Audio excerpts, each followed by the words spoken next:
চতুর্থ শ্রেণীর শিক্ষার্থী বন্ধুরা, আজ তোমাদের ভাগ শেখাবো কিভাবে সহজে আমরা ভাগ করতে পারি। তো তোমাদের গণিত বইয়ের 50 পৃষ্ঠায় এখানে ভাগ আছে, দেখো উপর নিচে ভাগ আছে। তো আমি 1 নাম্বারটা নিয়েছি। তোমরা এভাবে সবগুলো ভাগ সহজে করতে পারবা। দেখো আমি নিয়েছি 129 ভাগ 43। তো আমরা ভাগটা করার সময় কিভাবে লিখবো, এভাবে লিখবো 43 দ্বারা 129কে ভাগ দেব। ঠিক আছে, তো আমরা প্রথমে আঙ্গুল ব্যবহার করে দেখি। প্রথমে কি করব, দেখো এটা একক, দশক, শতক। আমরা শতকের ঘরকে আগে ভাগ করব। তো শতকের ঘরকে দেখব আমরা কত সংখ্যা আছে। শতকের ঘর আছে 1, আর এখানে আছে 43। তো 1কে কি আমরা 43 দিয়ে ভাগ করতে পারি? কখনোই না, কারণ 1 হলো অনেক ছোট, 1-এর থেকে 43 অনেক বড়। ছোট সংখ্যাকে আমরা ভাগ করতে পাই না। আমরা যদি এখানে লিখি 1 ভাগ 43, এটা কি কখনো হয়? এটা হয় না, এটা কখনো হয় না। এখন আমরা যদি এখন আমরা শতক এবং দশকের ঘর নেই, কত হয়? 12। তা 12 ভাগ 43, 43 বড়, 12 হলো ছোট। আমি যদি এখানে 12 ভাগ 43 নেই, তাহলে এটাও কিন্তু সম্ভব না, এটাও যায় না, কারণ ছোট সংখ্যাকে বড় সংখ্যা দ্বারা ভাগ করা যাবে না। তাহলে আমাদের কি করতে হবে? শতকের ঘর, এককের ঘর নিতে হবে। একক, দশক, শতক, 3টি ঘর নিতে হবে। তা 3টি নিলে আমার কথা হয় 129। এখন 129-এর মধ্যে 43 কতবার যাবে? কতবার নিলে আমাদের ভাগফল ভাগ করা সহজ হবে? এটা বুঝতে খুব সময় লাগতে পারে। সেক্ষেত্রে আমরা অনুমান করব। কিভাবে অনুমান করব? দেখো এখানে আছে হলো 129, এখানে 43।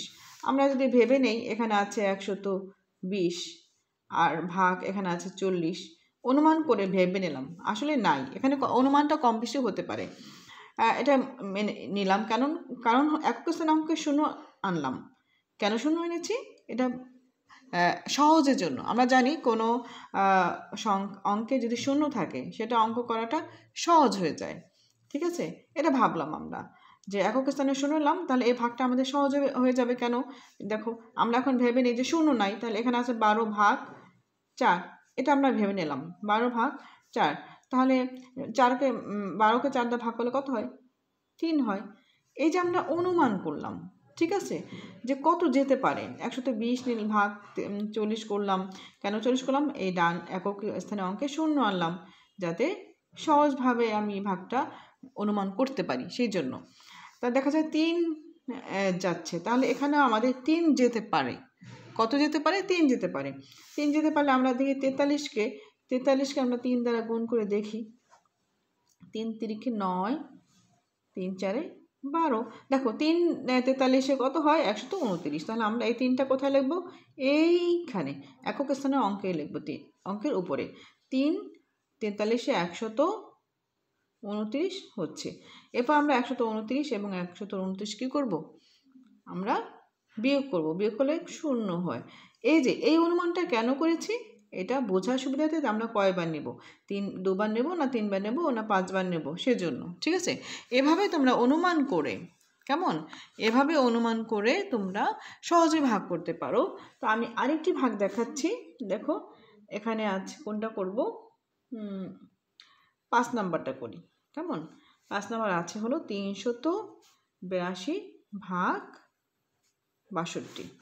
এখন আমরা 62 দ্বারা 382-কে ভাগ যদি করি, সেক্ষেত্রে আমরা এখানে অনুমান করতে পারি। দেখো এখানে আছে 382, আমরা 380 ধরলাম, ভাগ এই 60 ধরলাম, এটা 60 ধরলাম মনে মনে।